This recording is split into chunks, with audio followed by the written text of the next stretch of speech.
இப்போ இந்த குரு பயிற்சி காலகட்டத்துல எந்த கடவுள் வழிபாடு இவங்களுக்கு கரெக்டா இருக்கும்? கடவுள் வழிபாடு வந்து அவங்க பத்மநாப சுவாமியை போய் ஒரு தடவை கும்பிட்டுட்டு வரணும். திருவோண நட்சத்திரம் அன்னைக்கு போய் கும்பிட்டு வர்றது மிகச் சிறப்பான பலன்கள் கொடுக்கும். டெய்லி ஒரு ஸ்பூன் தேன் குடிக்கணும். இந்த காலகட்டத்துல அது ஒரு நல்ல ஒரு பரிகாரமா இருக்கும். அதே மாதிரி கல்யாணம் ஆகாதவர்களுக்கு தாலி வாங்கி கொடுக்கறது, கல்யாணம் நடத்தி வைக்கிறது, அதெல்லாமே வந்து ஒரு அவமானங்கள்ல இருந்து நம்மளை காப்பாத்திடும். கண்டிப்பா இந்த மாதிரி விஷயங்கள்லாம்.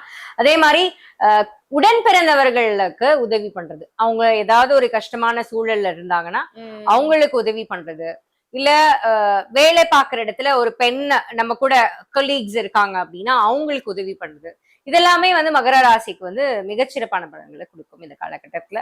ஸோ இந்த குரு பயிற்சி காலகட்டம் மட்டும் இல்ல, இந்த வருடம் முழுக்க உங்களுக்கு சுபிக்ஷமா சூப்பரா இருக்க போது.